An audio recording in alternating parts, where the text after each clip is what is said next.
Je vous remercie pour votre présence à nos côtés aujourd'hui.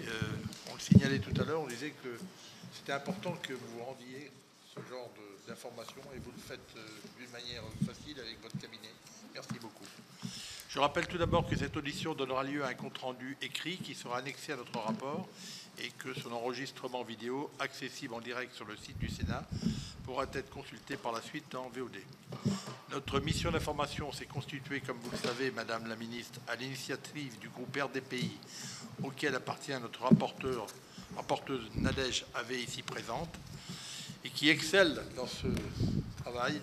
Depuis la fin du mois d'avril, notre programme d'audition comprend des responsables administratifs, ANCT, DITP, DINUM, DGCCRF, Direction des Français à l'étranger, DGOM, des universitaires, la Défenseuse des droits, Association d'élus, France Travail. Madame Gatel, ministre déléguée chargée de la ruralité, ainsi que Monsieur Laurent Marcangeli, ministre de l'Action publique, de la fonction publique et de la simplification, seront prochainement auditionnés. Par ailleurs, lors de nos déplacements dans les territoires, nous rencontrons les acteurs du terrain, notamment les conseillers France Service, ainsi que les élus. Nous étions hier dans le Rhône, nous nous rendons jeudi dans le Loir-et-Cher, puis la semaine prochaine dans le Finistère. Nous avons en outre procédé sur le site du Sénat à une consultation des élus locaux qui nous a permis de recueillir quelques 1200 témoignages, principalement d'élus de la France rurale. En effet, dès le début de nos travaux, nous avons souhaité privilégier la dimension territoriale de notre sujet. Enfin, notre rapport devrait être rendu public en septembre prochain. Voilà pour le cadre dans lequel s'inscrit cette réunion. Et après l'intervention de Madame Havet, nous vous écouterons, Madame la Ministre, puis nous aurons ensemble un temps d'échange. Merci, Monsieur le Président. Madame la Ministre, ravie que vous ayez pu vous joindre à nous pour cette audition. Alors, généralement, quand on commence les auditions ministérielles, c'est qu'on n'est pas très loin de finaliser le rapport. Donc, ce qui est aussi une certaine satisfaction, c'est qu'on arrive petit à petit à la fin de nos travaux. Comme l'a dit mon collègue, on a démarré courant avril. Le but de la mission, c'est vraiment quelque part de voir comment on peut rétablir peut-être un lien de confiance qu'il y a entre l'usager et les services publics, à la fois l'usager personne comme vous et moi, mais également l'usager en tant que maire, où parfois il y a également quelques difficultés. Donc je vais déjà vous poser quelques questions, puis après vos propos, on aura un temps d'échange. Comment définissez-vous les besoins et les attentes des usagers qui résident dans les villes, et plus particulièrement dans les QPV? On était dans un QPV hier dans le Rhône en matière d'accès aux services publics. Ils avaient alors dans le Rhône, ils avaient je ne sais plus comment ils ont appelé ça, une PMS, une maison des services ou quelque chose comme ça. Quel est le bilan de l'action du gouvernement pour améliorer l'accès aux services publics et plus particulièrement aux services publics de proximité dans les territoires urbains, et de manière générale, comment la politique de la ville intègre-t-elle les mesures destinées à améliorer l'accès aux services publics de nos habitants? Je vous remercie. Monsieur le Président, vice-président, pardon, Madame la rapporteure, Mesdames et Messieurs les sénateurs, d'abord, merci de cette invitation que je goûte avec beaucoup de plaisir, parce que je trouve que pour les ministres que nous sommes, c'est toujours très enrichissant d'avoir un échange avec les parlementaires. C'est à la fois enrichissant et c'est toujours constructif. Je n'ai pas connu d'audition, même quand il s'agit de commission d'enquête parlementaire dans une autre vie de ministre, j'ai connu ça. Et c'était à la fois transpartisan, utile et vraiment de nature. Si tous nos concitoyens regardaient ces auditions, je pense qu'on contribuerait à restaurer le lien de confiance, parce qu'ils verraient que gouvernement et Parlement sont capables de travailler en bonne intelligence et avec nuance et raison. Deuxième sujet, bravo pour votre titre, faciliter l'accès aux services publics, restaurer le lien de confiance entre les administrations et les administrés. Je pense que c'est à peu près la question qui est au cœur de la désaffection du citoyen pour la politique depuis plus de 40 ans. Une question qui touche évidemment à l'efficacité de l'action publique, à la capacité des administrations, des collectivités locales et de l'État à répondre à une demande de l'usager qui est toujours plus exigeante, toujours plus complexe et puis surtout changeante. Donc c'est un premier enjeu d'efficacité de l'action publique que l'on apprécie en travaillant sur les grandes organisations publiques, la conduite du changement et ce qui relèverait d'une forme de sociologie de l'action publique. Mais il y a une question très politique derrière cette problématique, et vous la pointez donc à juste titre, qui est que le désintérêt du citoyen pour la politique s'appuie aussi sur les difficultés de plus en plus nombreuses, récurrentes et marquées dans l'accès aux services publics, et en particulier aux services publics essentiels. Il y a la sécurité. Je vais vous parler des attentes des habitants des quartiers, donc que je vois au moins 3 fois par semaine dans mes déplacements. Donc les attentes, c'est la sécurité, la tranquillité, l'éducation dans son acception large, de la petite enfance à l'entrée dans la vie professionnelle, et donc dans l'âge adulte, et puis tout ce qui relève aussi de la santé et de l'accès à un service public de l'emploi et à une vie économique et commerciale. Tous ces besoins que j'ai classés par ordre de priorité sont aujourd'hui inégalement satisfaits, et en particulier dans les quartiers, où je voulais vous redire que bien sûr les attentes des habitants des quartiers sont les mêmes que ceux qui vivent en dehors des quartiers, et même sont les mêmes que nos concitoyens qui vivent dans les zones rurales. Avec Françoise Gatel, nous disons que nous avons les mêmes problématiques.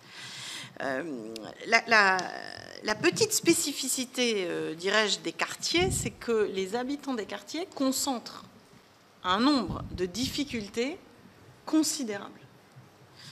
Difficultés, pourquoi? Si je vous fais un peu une sorte de portrait robot des habitants des quartiers, je vous dirais je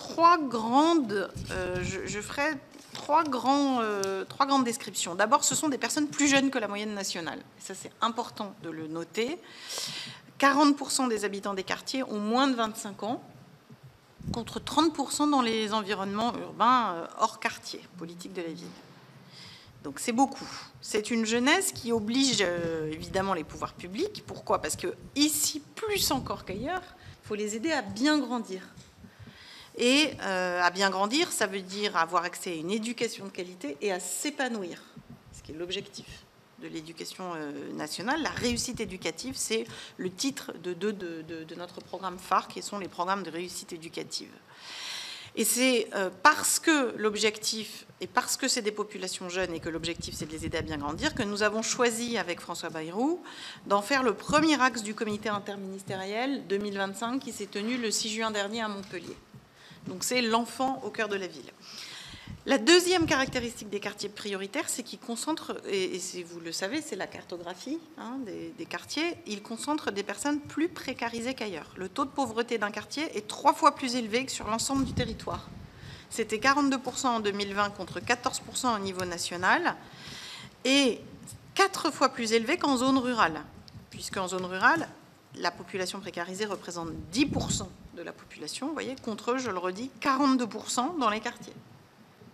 Donc c'est quand même un sujet de pauvreté, de précarité sociale, qui évidemment se conjugue avec des problématiques sanitaires, puisque, comme vous le savez, la précarité sociale est le facteur de risque numéro 1 des troubles psychiques lourds partant des maladies, puisque le trouble psychique va avec la maladie de système.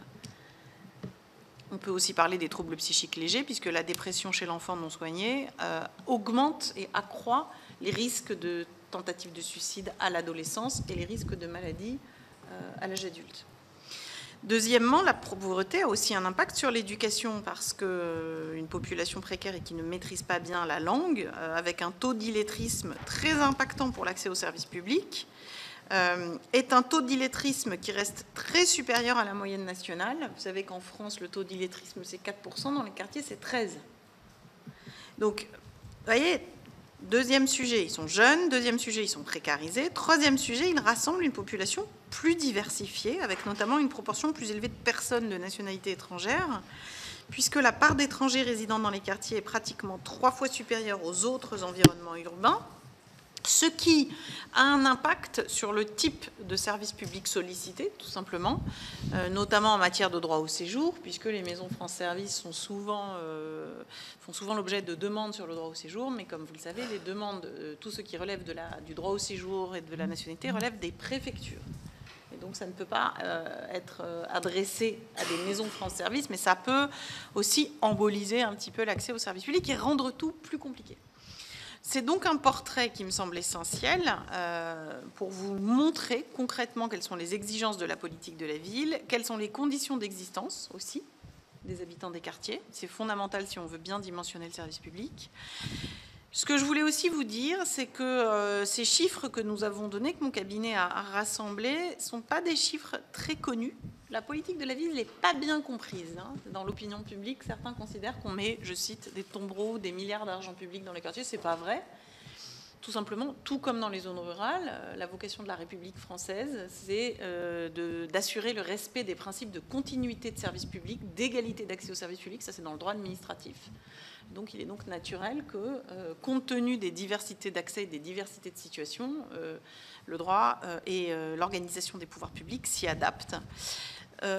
J'en profite pour vous faire une toute petite incise à propos des chiffres de la politique de la ville, sur la nécessité qu'il y a à préserver l'Office national de la politique de la ville, l'Observatoire national de la politique de la ville, qui est l'ONPV, qui est une structure abritée à la NCT, qui est une structure précieuse, qui produit des analyses avec des chiffres documentés, qui coûte très peu cher pour le contribuable, puisqu'il y a à peine un équivalent temps plein et demi qui gère ça, pour une cinquantaine de chercheurs bénévoles qui viennent d'universités prestigieuses et qui sont très heureux de contribuer à la réflexion sur la politique de la ville. Ce serait vraiment dommage de se passer de cet outil, honnêtement, qui est quand même d'une rare qualité, souvent présidé par un magistrat de la Cour des comptes, et qui, franchement, rendent bien des services à la République. Donc, dans le grand mouvement de Trumpisme qui consiste à vouloir supprimer toutes les agences publiques, je trouve qu'il faut garder un petit peu de modération et puis de connaissance des sujets.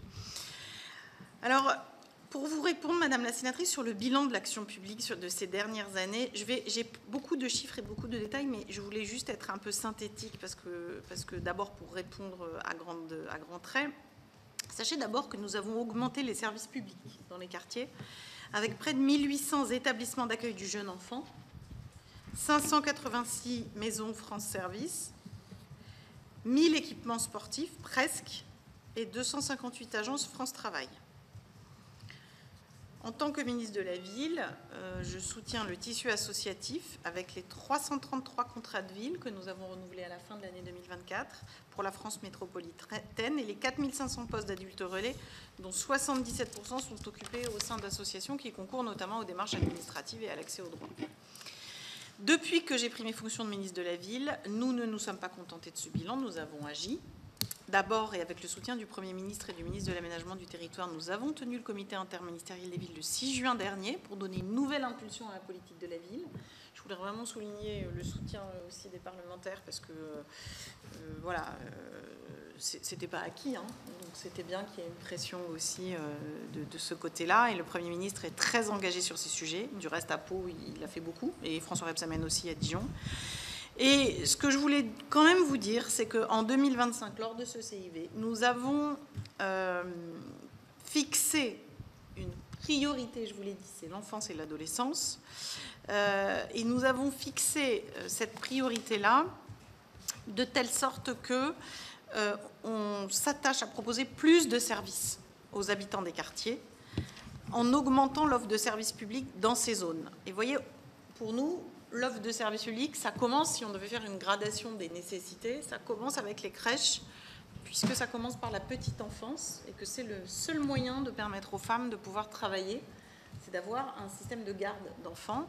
Donc, nous allons ouvrir, nous l'espérons le plus vite possible, 100 crèches nouvelles financées par le fonds de co-investissement de l'ANRU. D'ailleurs, je vais à Marseille demain pour inaugurer une nouvelle crèche dans un quartier où il n'y avait plus rien depuis 8 ans. Nous allons aussi ouvrir 40 nouvelles maisons France Service dans les quartiers d'ici à 2027 et instaurer, et ça c'est une innovation de ce CIV, instaurer un accueil psychologique dédié aux enfants et aux jeunes dans les quartiers politiques de la ville avec les programmes de réussite éducative. Et nous allons donc ainsi créer des mères, des maisons de l'enfant et de la réussite éducative, donc adossées à l'école, avec des psychologues cliniciens financés dans le cadre de mon soutien psy, pour faire de l'école encore plus, amplifier la logique du programme de réussite éducative et faire de l'école un vrai lieu d'accueil et de protection et d'épanouissement des enfants. Deuxièmement, notre CIV cherche aussi à offrir de meilleurs services en améliorant la qualité des services publics implantés dans les quartiers. On va poursuivre des labellisations des cités éducatives. Vous savez que les cités éducatives ont un très bon bilan. Le président de la République avait annoncé la généralisation, donc nous avançons rapidement sur ce sujet, malgré les contraintes budgétaires, puisqu'on en a labellisé 40 de nouvelles en 2025. Et pourquoi la cité éducative? C'est vraiment l'outil parfait de coordination des services publics, de 0 à 25 ans. Et ça, c'est une innovation à laquelle je tiens beaucoup et qui renforce l'efficacité des programmes de réussite éducative dont je vous parlais tout à l'heure. Programmes de réussite éducative qui sont présents dans 1400 quartiers politiques de la ville. Donc, vous voyez presque la totalité des QPV. Et enfin, le CIV va renforcer les actions d'aller vers, parce que ça fait partie des méthodes efficaces pour aller chercher des publics éloignés. On a toute une série d'outils, par exemple, avec la BPI, on a les bus de l'entrepreneuriat qui vont chercher les habitants des quartiers pour leur proposer des formations et leur permettre d'investir et de se lancer dans l'entrepreneuriat. Vous l'aurez donc compris, la politique de la ville a amorcé une mue au dernier conseil interministériel des villes de Montpellier. Pourquoi? D'abord parce qu'on a fait le bilan du passé en retenant ce qui nous semblait pertinent de poursuivre et en amplifiant avec des mesures nouvelles. Et toutes les mesures que nous avons annoncées, donc sur les 3 domaines que je vous ai dit, l'enfance, sécurité, tranquillité et l'économie, tout ça est financé et on est en train de le mettre en œuvre. Vous voyez, ce n'était pas des annonces de campagne, c'est des décisions, comme on dit, vous savez, à Matignon, bleuies ou rimées. Ça veut dire que tout ça est en train d'être fait. Et je pourrais vous le détailler si vous le souhaitez. On a un grand chantier, en fait, pour la politique de la ville, mais du reste, c'est le même qu'à Françoise à la ruralité, c'est réparer. Réparer la France, réparer la République, qui, comme vous le disiez très justement, a un tissu de confiance qui se déchire parce que le service public n'est plus totalement à la hauteur de la demande des citoyens. Donc nous voulons réparer, recoudre. Dans un contexte budgétaire contraint, ça nous oblige à avoir de l'imagination, ça nous oblige à nous concentrer sur l'essentiel et surtout, ça nous oblige, et c'est tant mieux, à mobiliser ce qu'on appelle le droit commun. Et c'est pour ça que j'étais heureuse qu'avec le Premier ministre, 7 ministres nous accompagnent à Montpellier, et non des moindres, éducation, santé, sécurité, ce qui montre leur investissement, ce qui montre leur engagement, et chacun a fait des annonces consistantes.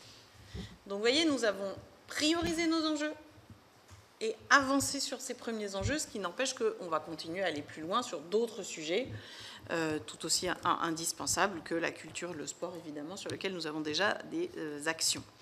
Donc, réparation des vies et des vivants, des communautés humaines dans une démarche d'intelligence collective. Le service public, c'est le cœur du sujet de la politique de la ville et ça irrigue toute notre action tous les jours, parce qu'on ne fabriquera pas des citoyens ou des républicains si on n'est pas capable de les protéger et surtout de leur donner accès aux moyens d'avoir une vie bonne, une vie épanouie. Et pour ça, ça commence par la petite enfance, l'éducation, la santé, jusqu'à l'entrée dans l'âge adulte et avec l'épanouissement, y compris dans la vie économique et commerciale des quartiers, puisque j'ai aussi lancé une grande mission pour remettre du commerce dans les quartiers, mais également dans les villes. Je vous remercie.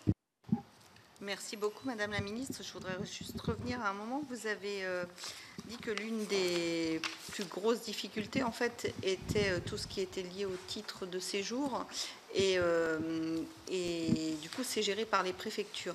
Il n'y a pas une réflexion au niveau de France Service qui serait intégrée dans les QPV pour pouvoir fluidifier, en fait, cette transmission ou cet éloignement qu'il peut y avoir entre les services de la préfecture sur ce sujet-là et la problématique d'accès au niveau des populations.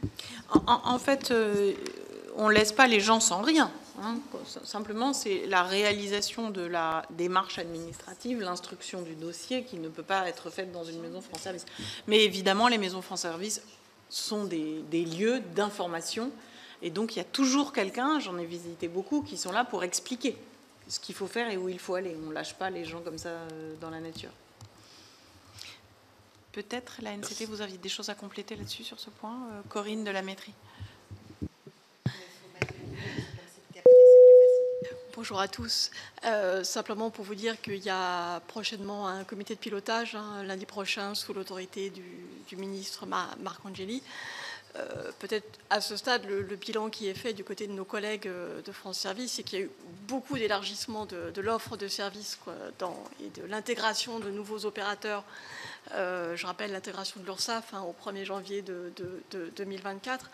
Et donc c'est vrai que les conseillers France Service, enfin, ils ont déjà ils couvrent déjà un champ de politique publique quand même assez importante. Je rappelle les intégrations de MaPrimeRénov' et de l'URSSAF récemment. Et donc la logique pour l'instant est plutôt de consolider à ce stade l'offre de services, parce que ça demande quand même beaucoup de formation, et c'est plutôt également la position des associations d'élus, de ce que nous en avons compris, qui était plutôt déjà de consolider le socle avant d'aller à un élargissement. Mais comme le disait la ministre, les conseillers France Service, ils accueillent, ils informent, ils orientent, et même s'ils ne peuvent pas faire la démarche, puisque le bouquet de services ne le prévoit pas, en tout cas, ils accompagnent les habitants. Mais ils ne les laissent pas dans la nature, c'est ça qu'on voulait Oui. vous dire, Oui. et c'est ça qui est important dans la démarche France Service. N'importe qui vient à une demande, on lui explique, on lui donne les lieux d'ouverture, le numéro de téléphone de la préfecture, et on lui dit exactement comment faire. Mais c'est juste que la loi prévoit que ce n'est pas la maison France Service qui fait ça, c'est la préfecture. Une question à la ministre, merci. En étant pendant plusieurs années président d'une communauté de communes, nous avons créé 4 grosses crèches et des micro-crèches. Quelle est la position aujourd'hui? Moi, j'étais très privé, donc crèche privée. Quelle est la position aujourd'hui sur les crèches privées, avec effectivement, si ce n'est pas des scandales, quelques anomalies qui sont apparues? Quelle est la position entre les crèches privées et les crèches publiques? Et quelle est votre position sur les micro-crèches, où on sent bien qu'aujourd'hui, il y a une montée importante des micro-crèches sur nos territoires?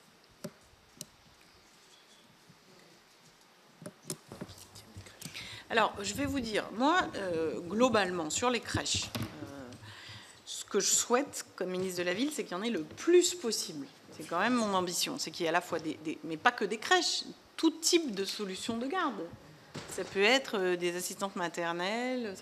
Il faut une pluralité. Maintenant, c'est plutôt l'ambition de développer le plus possible. Et les 100 crèches dont je vous parle, elles sont financées notamment avec Méridiam, que vous devez connaître, et avec l'ANRU.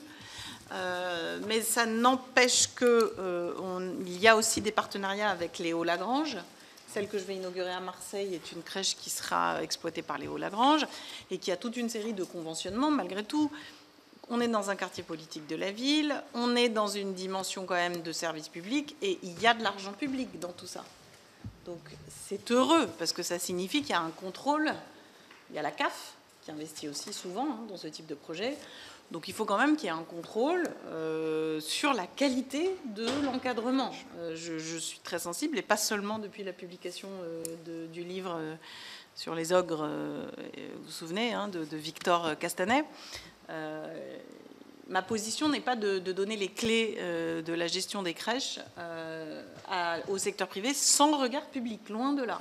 Surtout dans les quartiers où il faut être attentif au respect de l'accueil de tout un chacun, du recrutement, etc.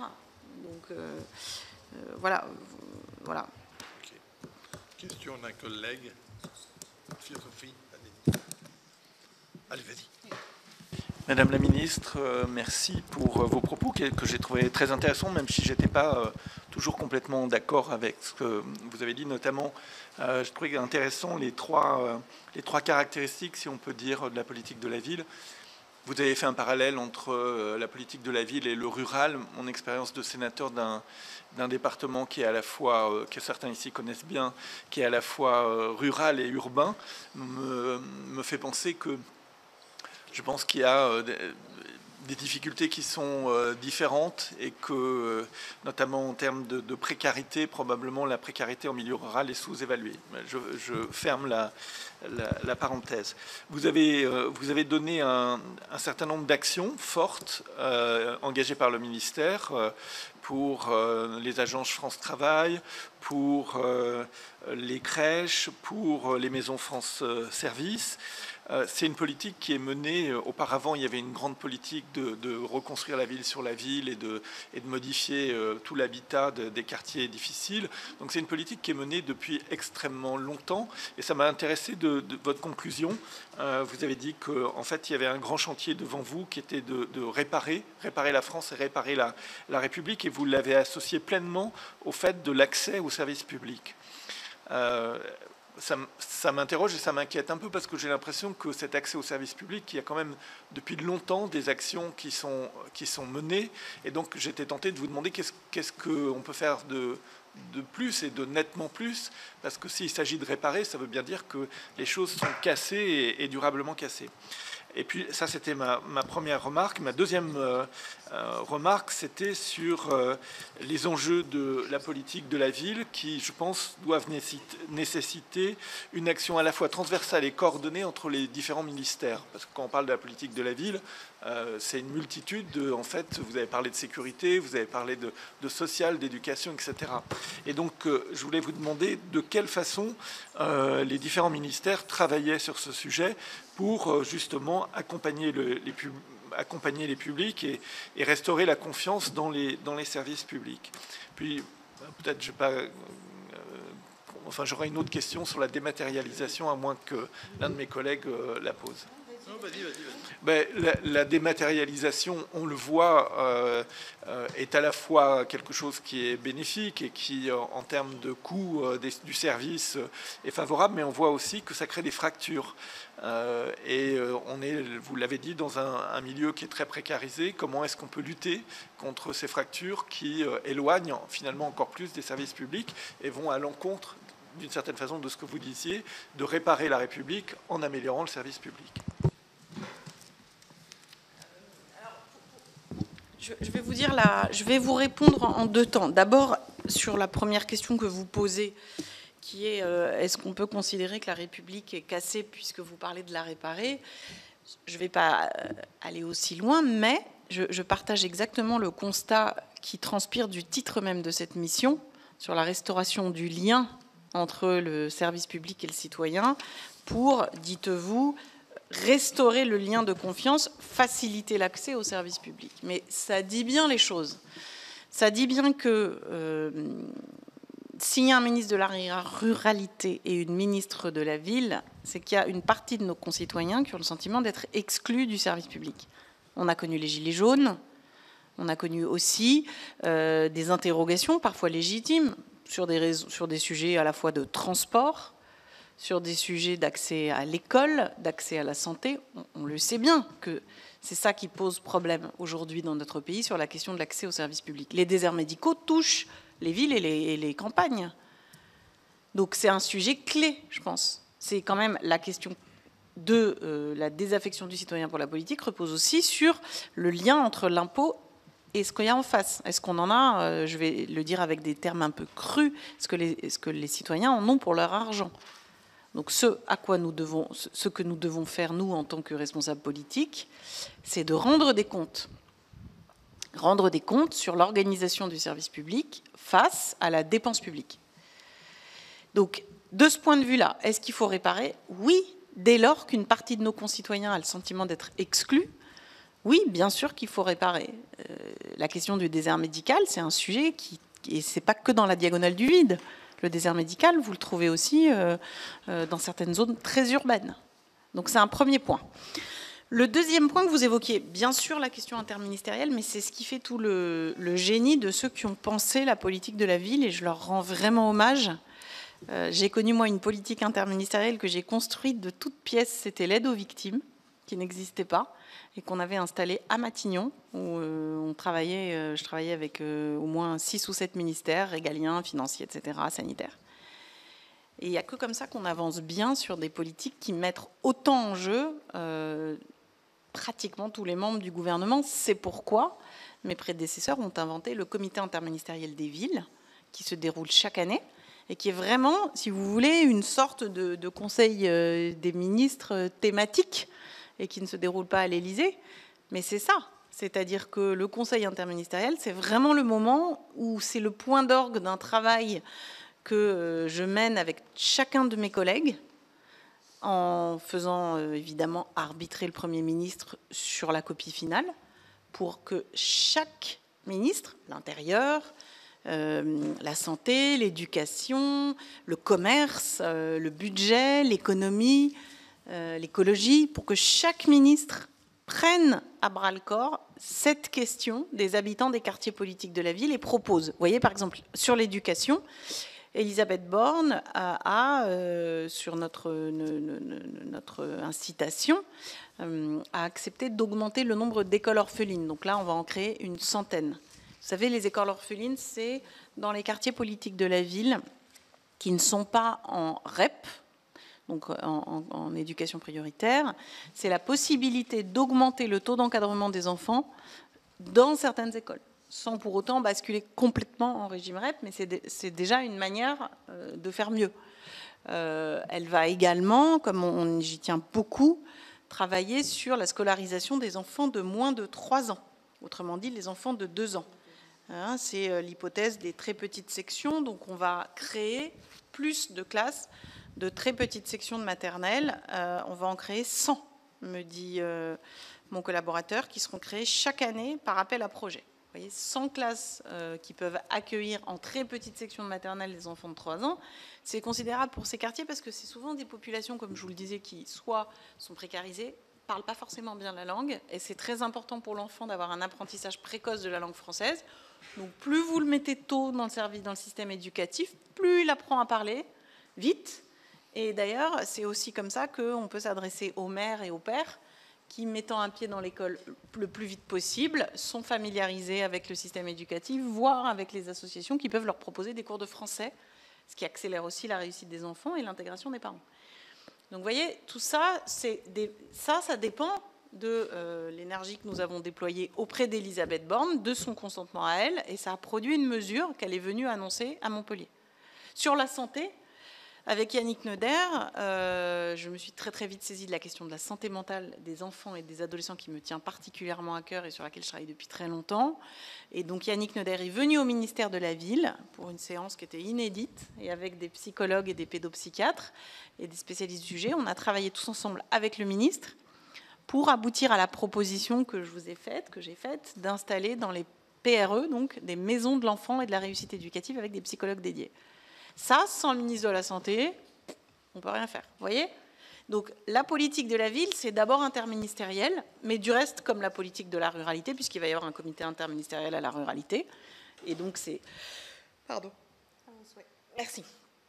C'est le pollen. Et donc c'est exactement la même dimension. C'est vraiment une démarche très collective qui dépend aussi de l'envie du président de la République et du Premier ministre de mettre ce sujet-là à l'ordre du jour. Alors ce que j'ai annoncé, c'est qu'on va faire des comités de suivi tous les 3 mois de ce CIV. Ça c'est nouveau, ça n'avait pas eu lieu.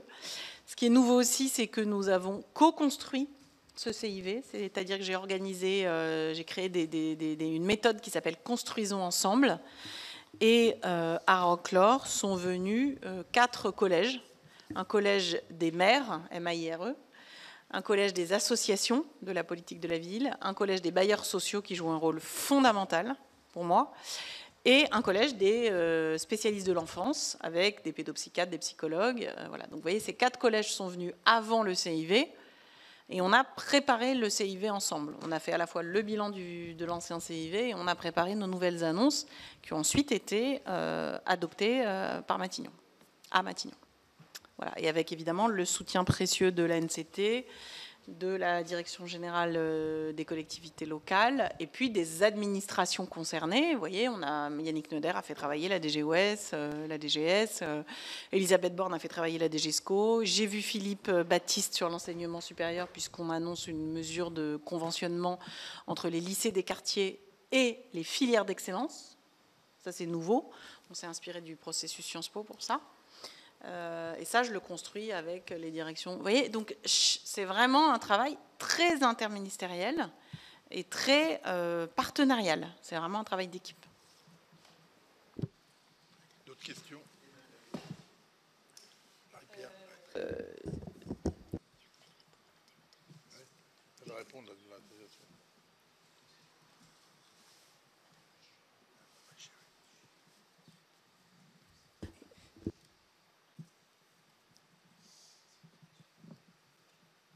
Alors sur la dématérialisation, vous savez que nous avons les espaces, les espaces d'accueil numérique, les EPN, hein, c'est ça. Hein. Alors attention, ce sont des espaces très utiles parce que vous avez une offre d'accueil pour que tout un chacun puisse faire ses démarches. C'est une sorte de cybercafé, mais c'est public. Avec aussi parfois un coup de main pour expliquer, pour faire des formations. On peut appeler ça des sortes de boussoles numériques, mais en réalité, ça ne s'appelle pas comme ça. Et on a une très très bonne implantation de ces espaces numériques, les EPN, puisqu'on en a à peu près... combien on en a? Ouais, on n'a pas le nombre. On sait juste que 56% des personnes de 18 à 59 ans les connaissent, avec un taux qui est plus élevé pour les personnes disposant de moins de 1 400 € par mois. Donc ce sont des espaces publics numériques qui permettent d'aller faire les démarches. Ce qui n'empêche qu'on peut aussi aller dans une maison France Service et être conseillé sur...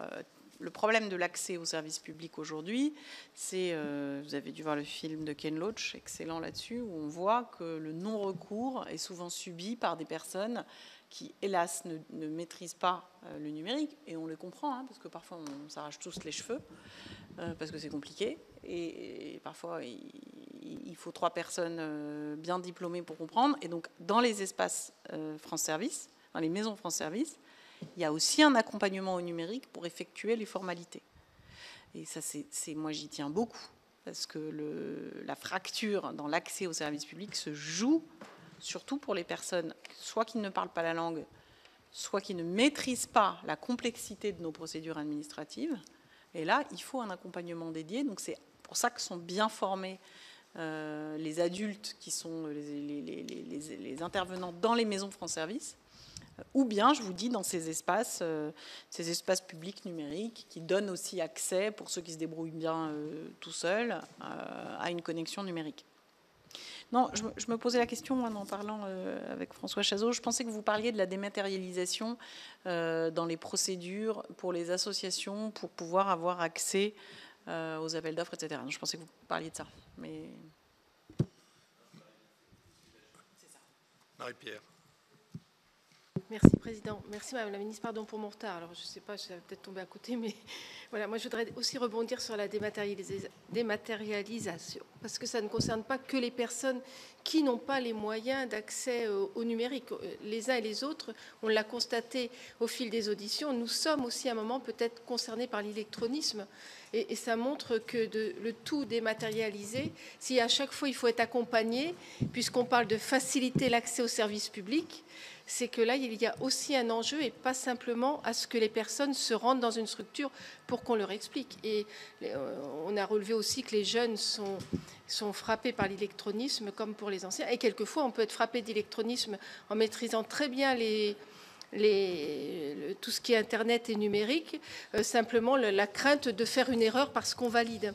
Moi, mon interrogation, c'est pour rebondir. Vous avez parlé beaucoup de comités interministériels. Vous avez cité les ministères.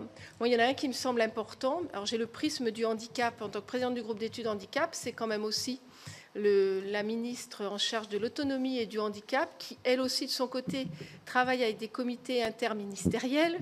Donc, il y a beaucoup de comités interministériels et je voudrais savoir à quel moment vous vous retrouvez aussi les uns les autres. C'est un petit peu, peut-être une provocation, mais en tout cas, voilà, parce que quand on parle de faciliter l'accès aux services publics, on sait très bien que les personnes en situation de handicap, Claire Hédon l'a cité, les personnes en situation de handicap sont celles qui rencontrent quand même aussi beaucoup de problèmes. On parle des personnes étrangères, mais n'oublions pas ces personnes, puisque la loi de 2005 parlait justement de l'accessibilité universelle. Voilà, c'était juste pour ça.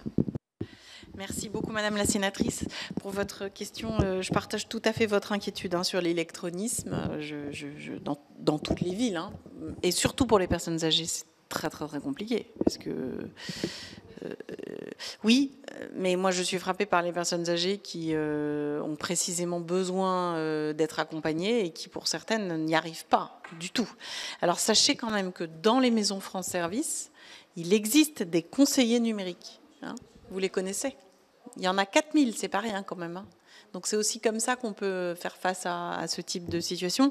Je pense aussi que sur les jeunes, tout se joue aussi à l'école, sur l'apprentissage du numérique, et ça fait partie de l'instruction attendue et sur laquelle il faut évidemment progresser.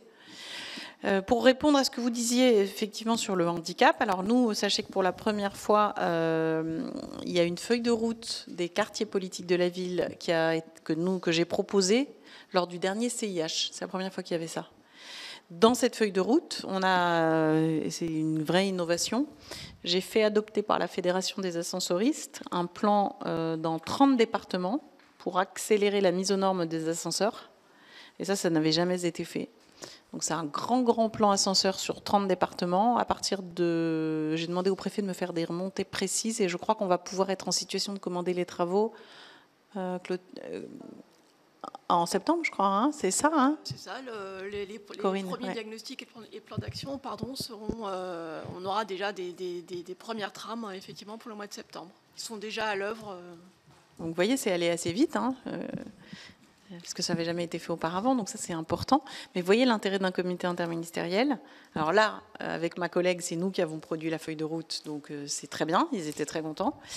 Sur là, le conseil interministériel des villes, le comité interministériel des villes, c'est nous qui avons fait les suggestions, les propositions, travaillé en amont, mais ça marche très très bien comme méthode. Je vous assure que franchement, pour avoir comparé ce type de politique avec nos partenaires européens, l'interministériel à la française, ça n'existe pas ailleurs. C'est-à-dire qu'on a une vraie force de frappe qui consiste dans un même gouvernement à être capable de travailler ensemble, puis de faire arbitrer par une autorité, le Premier ministre, les décisions qui vont s'appliquer pour tous les autres. C'est puissant. Et ensuite, on a un réseau préfectoral. Moi, vous voyez, par exemple, comme ministre de la Ville, j'ai des outils formidables.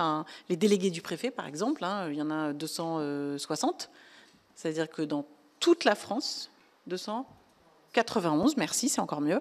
291, ça veut dire que dans tous les 1609 quartiers politiques de la ville, j'ai 291 représentants de l'État qui savent faire de la représentation de l'État, de la coordination entre toutes les politiques publiques, du lien avec les élus locaux, du respect de la légalité, du terrain, parce qu'il y a des délégués du préfet. On va faire à la rentrée, on va faire un benchmark international. Je pense que la France a un truc inouï là-dessus. On ne trouve pas ça ailleurs. Et ça, c'est dû à quand même un minimum de centralisation, d'organisation des pouvoirs publics et de capacité à travailler avec les élus locaux, parce que la politique de la ville sans les maires, sans les intercos, ça n'existerait pas. Mais à un moment donné, il faut quand même bien quelqu'un pour assurer la coordination et l'animation. Sinon, ça peut pas, ça part dans tous les sens. Donc, de ce point de vue-là, moi, je suis assez objectivement convaincue que la méthode des comités interministériels, c'est la bonne méthode. Et vous voyez, autant je n'hésiterai pas à vous dire quand il y a des doublons qu'il faut simplifier les choses. Mais je trouve qu'en méthode de gouvernement, les comités interministériels, c'est très très bon. Ça coûte pas cher aux contribuables, mais nous, ça nous fait beaucoup travailler et c'est très bien. Le handicap, c'est essentiel. Il faut vraiment que parce que toutes les politiques sont transversales aujourd'hui dans tous les domaines. Et puis pour éviter aussi la redondance.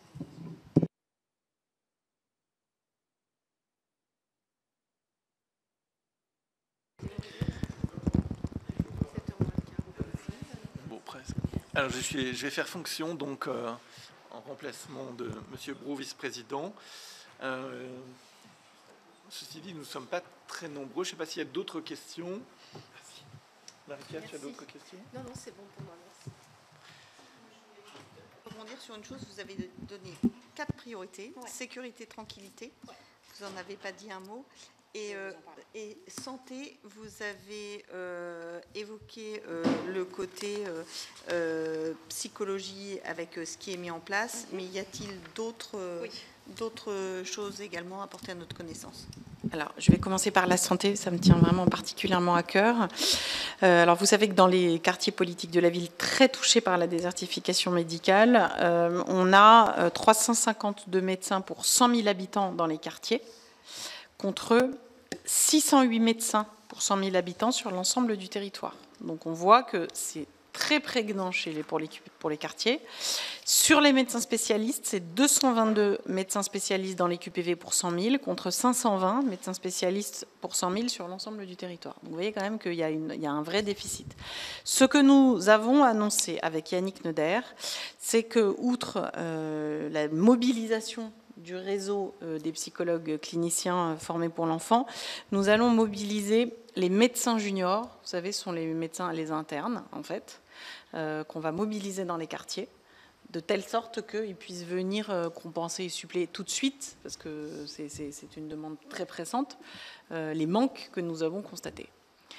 Il y a d'autres initiatives aussi qui seront prises, mais pour l'instant, c'est la plus importante. Alors, on va faire aussi effectivement 1000 offres de stage dans les quartiers pour ces médecins, pour pouvoir les attirer.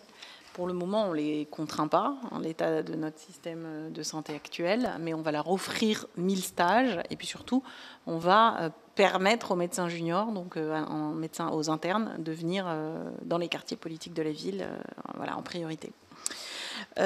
Sur l'autre question que vous posiez sur la sécurité, alors donc j'ai bien 3 priorités. Je vais vous expliquer. Donc enfants, adolescents, tranquillité et sécurité, c'est dans le même paquet. Et ensuite l'économie pour toutes et tous. Alors le paquet tranquillité et sécurité, qu'est-ce que ça dit? Ça dit que c'est l'attente prioritaire des habitants et que moi j'ai répondu à ça de 2 manières. Première manière, c'est ce qui est tranquillité publique. La tranquillité, c'est ce qui est mis à la charge, notamment des bailleurs sociaux, dans le cadre de la convention d'abattement de la taxe foncière sur les propriétés bâties. Alors, vous savez que cette convention, signée chaque année entre l'État, les collectivités locales et les bailleurs, octroie aux bailleurs sociaux une somme d'argent en échange de laquelle ils doivent s'engager à mieux entretenir les parties communes des logements sociaux, c'est-à-dire nettoyer mieux les poubelles, faire fonctionner les ascenseurs, réparer les boîtes aux lettres, veiller à de l'animation sociale dans les rez-de-chaussée d'immeubles, c'est-à-dire veiller à la vie associative. Tout ça, c'est le surentretien, c'est-à-dire que c'est ce qu'on attend d'un bailleur social dans un quartier, parce qu'on sait que dans ce quartier, il y a plus de précarité, plus de difficultés, plus d'incivilité. Donc, on investit davantage pour que les bailleurs puissent avoir les moyens d'assurer des conditions de vie dignes pour les habitants. Et cette politique s'appelle la gestion urbaine de proximité. C'est une politique publique qui n'avait jamais été pilotée au niveau ministériel, c'est-à-dire qu'elle coûte aux contribuables aujourd'hui 450 millions d'euros, partagés entre les communes et l'État, mais personne n'avait jamais vérifié qu'en échange de cette somme d'argent, c'était propre, que les ascenseurs marchaient bien et que les boîtes aux lettres fonctionnaient. Donc j'ai commencé mon mandat en faisant beaucoup de terrain. J'ai été très souvent interpellée par les maires, par les conseils départementaux et par les habitants sur l'état d'entretien mauvais des parties communes. Pas partout bien sûr, mais dans plusieurs endroits, ça m'a frappée. Donc j'ai décidé d'engager un bilan de ce surentretien dans toute la France. J'ai donc pris une circulaire le 13 février 2025 où j'ai demandé au préfet de me faire une analyse, ce qu'on appelle un diagnostic en marchand, de la situation de propreté, d'entretien dans les quartiers. Ils m'ont fait des remontées me disant que dans un département sur 2, il y avait de gros problèmes de déchets, d'encombrants, de voitures épaves. Ça, c'était le sujet. Donc je leur ai dit, bon, bah, c'est très simple, à partir de maintenant, vous allez demander aux bailleurs de réparer, de revisser les boîtes aux lettres, de nettoyer les poubelles, etc., de faire leur travail.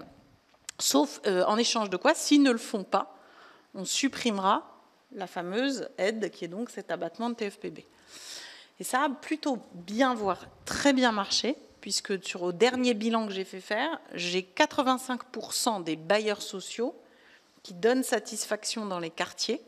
Ça, c'est les remontées des associations d'élus, des habitants, des associations locataires, des préfets, des maires.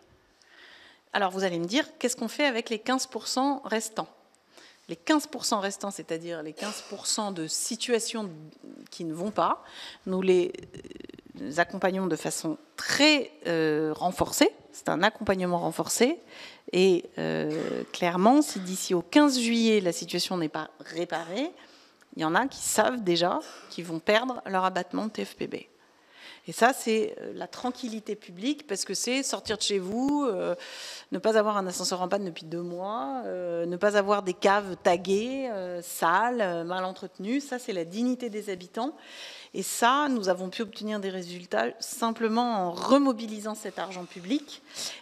Et puis donc les bailleurs, s'ils sont très très bien prêtés, puisque en réalité, la majeure partie des bailleurs travaillent bien.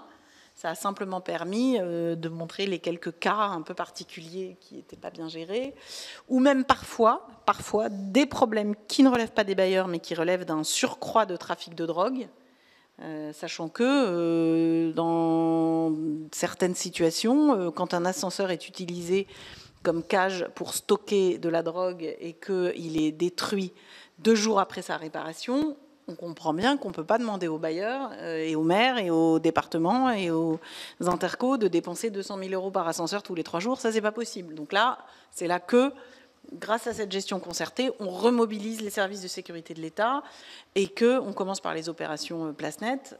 Et ensuite, on intervient au soutien des bailleurs qui ont quand même beaucoup de courage. Parce que je tiens quand même à souligner que les agents des bailleurs, donc les agents qui sont les agents employés par les bailleurs sociaux dans les quartiers, font un travail très courageux, pas facile, et que leur présence est indispensable. Donc moi, je demande aux bailleurs de maintenir un maximum de présence, de gardiennage, et je demande aussi, et je reboucle avec votre question sur la sécurité, avec le ministre de l'Intérieur, on est tout à fait d'accord sur le fait qu'il faut plus de police, plus de présence. Évidemment, compte tenu des ressources que nous avons, il a été donc décidé, et François-Noël Buffet est venu le dire à Montpellier, de rapprocher la police municipale et la police nationale. À Montpellier, on a inauguré un commissariat dans le quartier de la Mosson, vraiment au pied des appartements, où on mélange les municipaux et la police nationale pour se déployer mieux, bien encadrer la prévention, et le cas échéant, être capable de faire des interpellations conformément au texte et aux procédures pénales. Et ça, c'est vraiment vertueux. Donc on est en train, avec François-Noël Buffet, de déployer cette logique qui me semble être la bonne pour la sécurité des quartiers. Peut-être une autre question. Donc vous nous avez, on a bien compris, donc une population précarisée, diversifiée.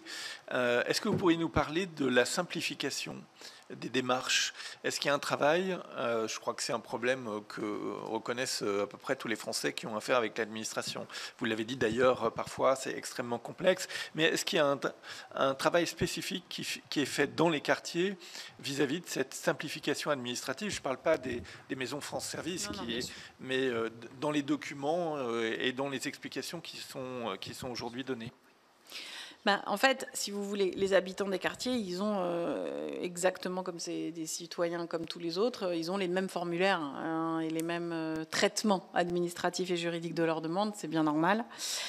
Simplement, ce qu'on fait, c'est que pour ceux qui, par exemple, ne maîtriseraient pas la langue ou seraient entravés dans leur capacité à remplir le bon CERFA et à comprendre la différence entre la CAF et la sécurité sociale, c'est là que les maisons France Service jouent un rôle fondamental, parce que c'est vraiment au plus près.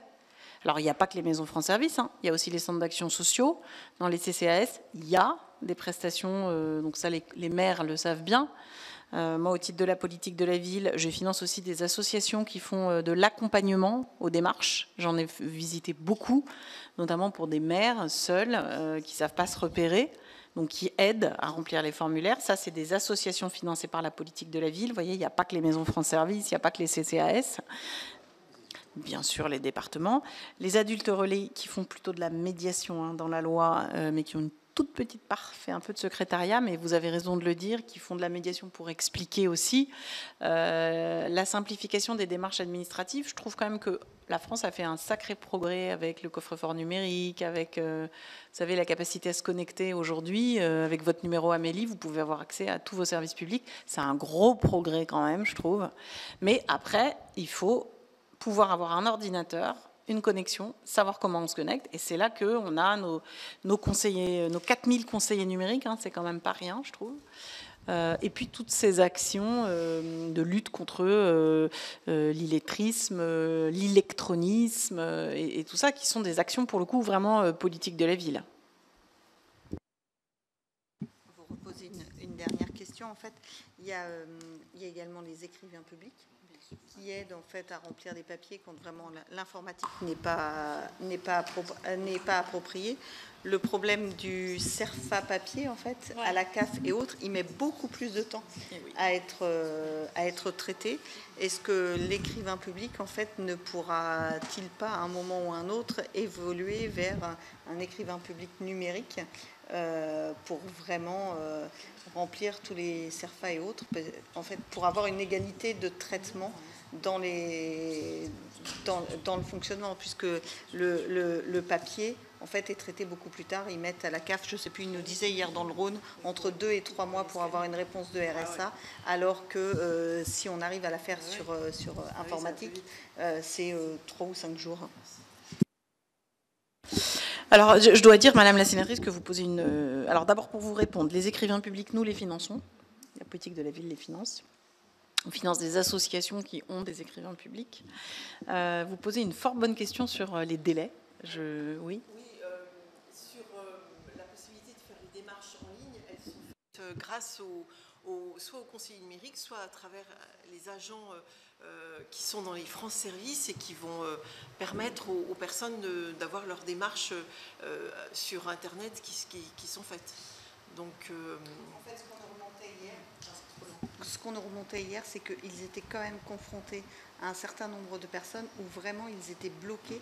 Ils ne pouvaient pas faire les démarches de manière numérique parce qu'ils n'avaient pas, soit certains n'avaient pas de smartphone ou d'adresse mail ou autre. Et donc, ils étaient obligés de passer par l'écrivain public. Et donc là, en fait, on passait sur le CERFA papier et du coup, ça prend un... D'abord, vous me posez une très bonne question. Moi, je demande à la NCT que j'ai sous la main de m'expertiser ce point. Et je vous interromps 2 secondes. Pardonnez-moi, si vous pouviez nous remonter les lieux où ça bug, hein, si vous pouvez nous dire où, dans quel département précisément vous nous faites passer ça, comme ça on va regarder, ça va être plus simple pour nous. Allez-y.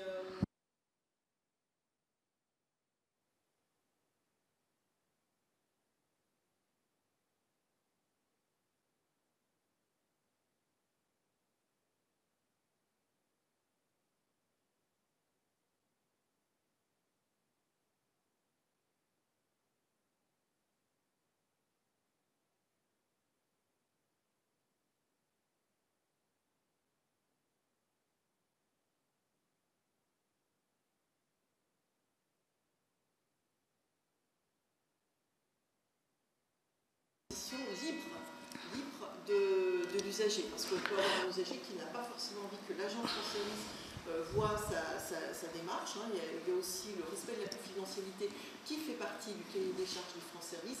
Et dans ce cas-là, l'usager qui n'a tout simplement pas l'équipement chez lui va à la France Service et consulte sa boîte mail, aussi bien pour des raisons familiales, amicales ou administratives. Non, mais là, moi, ce que je souhaite, c'est qu'on expertise le point suivant. Quand on passe par des écrivains publics, pourquoi ça prend 3 mois? C'est ça que je veux comprendre. Juste un élément complémentaire, mais je pense que vous l'avez déjà entendu aux auditions. Il y a les conseillers numériques d'un côté, il y a France Service, mais il y a également ce qu'on appelle les aidants Connect. Aidants Connect, ce sont des professionnels qui sont formés pour faire la démarche à la place de la personne. Pour des personnes où on considère que la rupture numérique est trop forte, pour des personnes en très grande situation de vulnérabilité sociale ou psychique, vous imaginez bien, selon une labellisation et un cahier des charges très précis et très respectueux des personnes concernées, parce que c'est pas tout à fait rien de faire les démarches à leur place. Donc aujourd'hui, sur le territoire français, on a 14 500 aidants Connect qui sont déployés sur l'ensemble du territoire. Après, c'est quand même un élément qu'il faut aussi avoir, parce qu'il y en a dans les CCAS, il y en a dans les associations, vraiment sur l'ensemble des territoires. Parce que c'est vrai que je pense qu'il faut aussi convenir entre nous qu'un certain nombre de personnes, la rupture numérique, encore une fois, est trop forte. Je pense à des personnes qui sont en EHPAD, qui sont hospitalisées, voilà, qui ne peuvent juste pas aller dans une France Service ou être dans une logique d'accès aux droits classique. Après, il y a aussi un certain nombre de démarches aujourd'hui qui ne peuvent être faites qu'en numérique, voilà, où il n'y a plus de possibilité de démarche papier. Donc ça fait partie aussi des sujets qui sont dans le cadre du comité de pilotage national. Je pense que ça fera partie des réflexions pour notamment voir s'il y a ou pas une possibilité parfois effectivement de pouvoir réintroduire.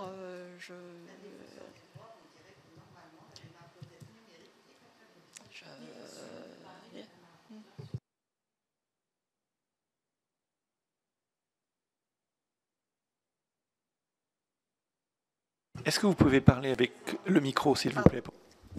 Non, je disais simplement que cette excellente question nous montre que si les écrivains publics savaient l'existence des aidants connectés, ils mettraient en lien tout simplement les personnes qui ont besoin de faire des démarches et les aidants connectés.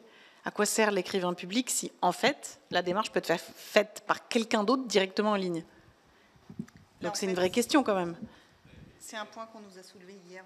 En fait, qui vous a soulevé ça? En fait, dans le Rhône, on est allé visiter alors c'est le PMS, mais je ne sais plus le sigle, qui était dans un quartier prioritaire de la ville. Et on nous a présenté en fait tous les bureaux. Il y avait le bureau de l'écrivain. D'accord. Et donc la personne qui était en charge de ce point d'accès aux services publics nous expliquait que pour une certaine tranche de population vraiment soit réfractaire, vraiment avec des grosses difficultés, ils montaient du dossier papier. Et la grosse difficulté, c'était l'exemple qui était donné, c'était la CAF. S'ils devaient faire une demande de RSA papier envoyé à la CAF, ensuite ça prenait 2 ou 3 mois pour avoir une réponse, tandis que quand c'était fait de manière informatique, sous 3 ou 5 jours, en fait, il y avait une réponse. Et en fait, je ne sais pas, j'ai pas eu un cas très précis de la difficulté de la personne, mais visiblement, il reste tout de même des personnes qui ont une grosse problématique avec le numérique et ils ont besoin plus que d'un accompagnant. Donc c'est très bien qu'il y ait des aidants Connect. Il faudrait savoir juste comment ils sont labellisés et où ils sont en fait, parce que 14 500, ça fait beaucoup sur le territoire, mais du coup... on va leur faire de la pub. Ils n'ont pas un tampon aidant Connect voilà, sur le front. Et puis c'est de savoir si, voilà, s'il existe cette difficulté entre le document papier et qui passe du... Oui, bien sûr. Oui, c'est pas normal que ça prenne 3 mois parce que c'est sur du papier, on est bien d'accord. Ouais. Voilà. On va regarder ce point. Et peut-être de façon complémentaire, est-ce que cette discussion que l'on a sur les écrivains publics, les maisons France Service, ne sont pas déjà du passé? Alors on a tendance à mettre l'IA à toutes les sauces, mais ça va permettre quand même d'avoir des services qui vont être extrêmement faciles d'usage par la voix. On le voit par exemple pour nous, je ne devrais pas le dire, mais par exemple pour nous, pour faire la synthèse d'un texte de loi compliqué, avec Mistral ou ChatGPT, on nous sort alors c'est imparfait, mais on peut imaginer que dans quelques années, ça apportera des services qui seront fiables. Et donc, est-ce qu'il y a une réflexion aussi au niveau du ministère sur l'usage de l'IA pour des gens qui aujourd'hui ont des difficultés à soit rédiger, soit à décoder des textes, des formulaires qui sont compliqués? Est-ce que vous avez travaillé sur ces sujets? Écoutez, dans les quartiers politiques de la ville, moi je suis frappée par l'incroyable dynamisme de ces quartiers du point de vue de l'IA. Je sors là déjeuner où j'étais au Sénat, où j'étais invitée du reste par la présidente d'une association qui s'appelle Steam for All et qui n'est autre que membre du club Quartier 4.0 que j'ai créé en arrivant à ce ministère, qui réunit tous les 4 mois les meilleurs entrepreneurs de la tech, de l'IA des quartiers. Et si je vous dis ça, c'est qu'en fait on s'est rendu compte qu'il y a plus de création d'entreprises et d'esprit d'initiative dans l'IA, dans la tech, dans les quartiers qu'ailleurs. Donc oui, clairement, on y est. Maintenant, sur le rapport au service public, ce qui est un petit peu différent, de toute façon, les maisons France Service sont quand même assez modernes par leur capacité maintenant. Vous avez vu quand même le coffre-fort numérique, ça va loin. Probablement que les innovations de l'IA seront intégrées. Mais j'ai quand même une petite réserve. Parce que la politique de la ville, c'est d'abord une politique qui vient, comme sur la ruralité du reste, qui vient combler un problème de lien. Le lien, c'est fondamental, surtout pour les petits, pour les jeunes, Il y a la grande difficulté des habitants de ces territoires qui s'estiment exclus, c'est la solitude, c'est l'isolement. Donc, moi, je ne suis pas très favorable à remplacer l'absence de lien humain par une IA. Vous voyez ?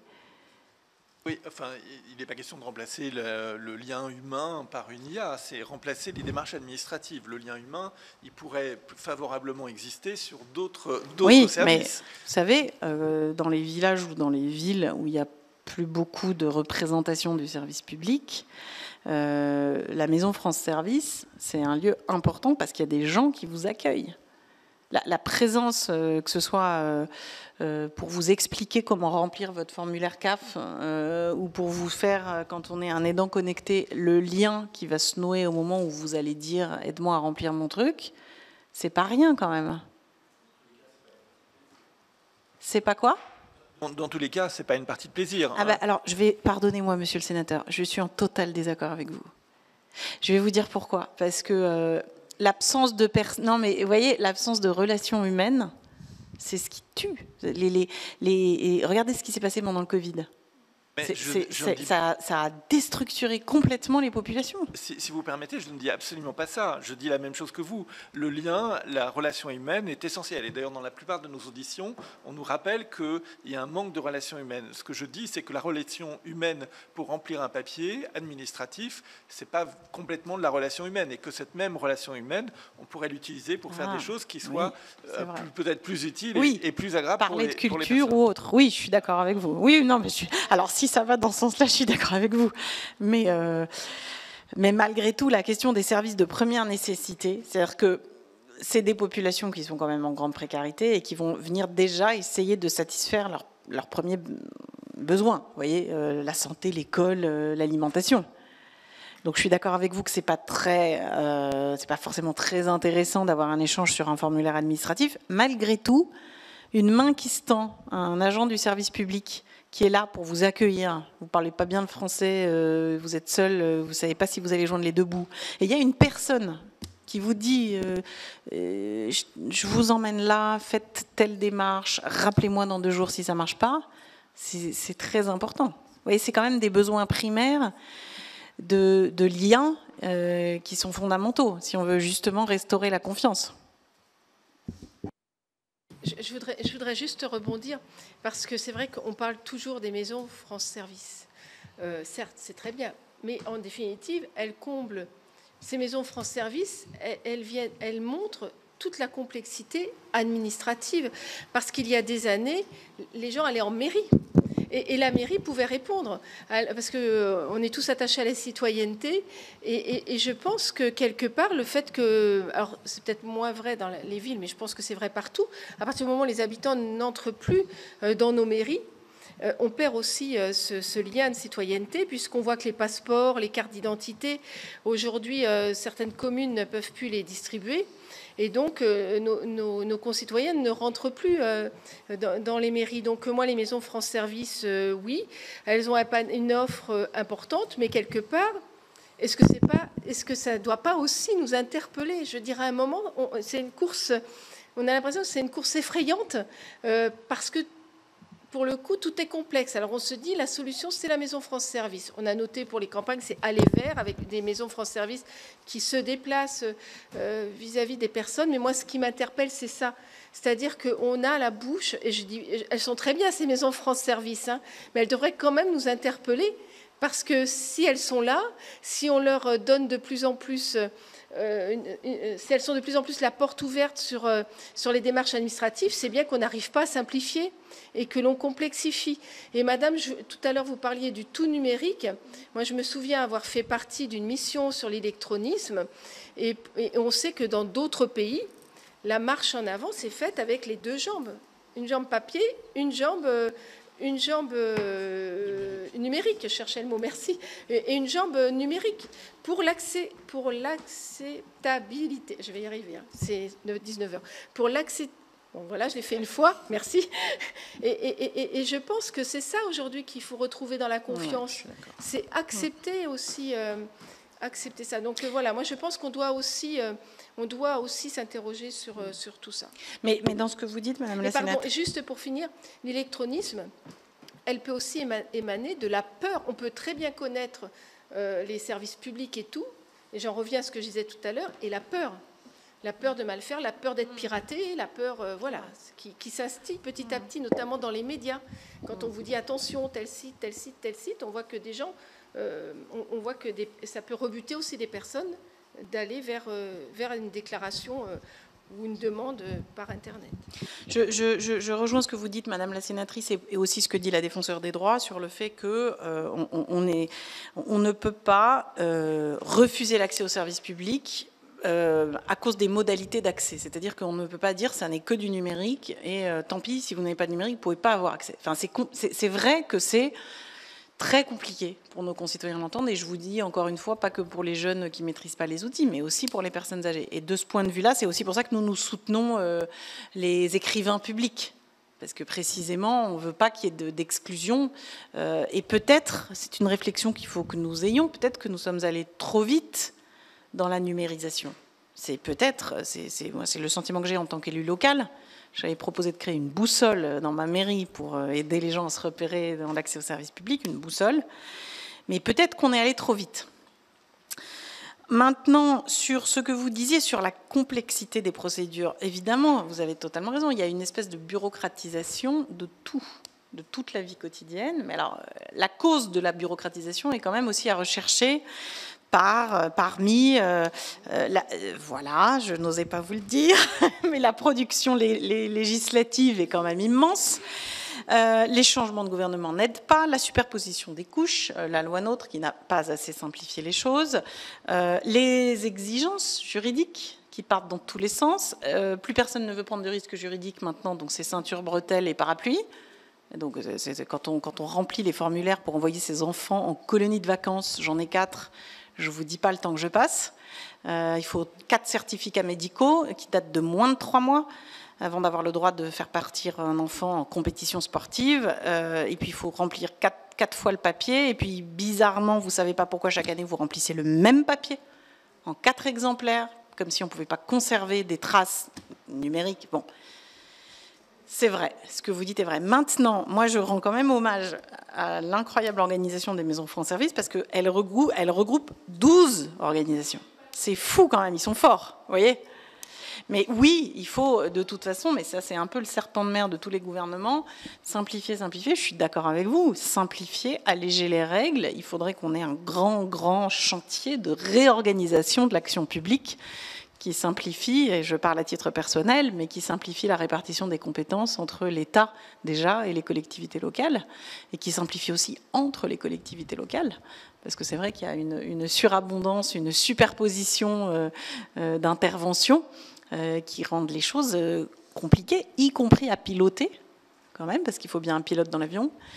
Et du point de vue du citoyen, c'est encore plus opaque. Parce que le citoyen ne fait pas la différence entre un EPCI, une interco, un EPT, l'État, un maire, le département et la métropole. Et heureusement pour lui, parce qu'on lui souhaite de s'intéresser quand même à autre chose. Je n'ai rien contre les maisons France Service. Hein. J'ai bien compris. Le fait, attention que mes propos soient pas Mais mal je partage tout à fait votre analyse. Et pour des enfants plus âgés, Parcoursup, c'est aussi exemplaire. Je ferme la parenthèse sans que ce soit forcément... Merci.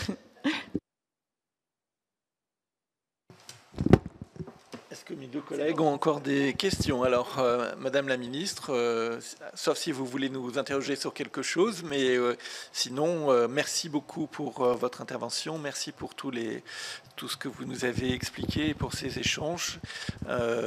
Et donc, je propose de lever cette séance. Merci.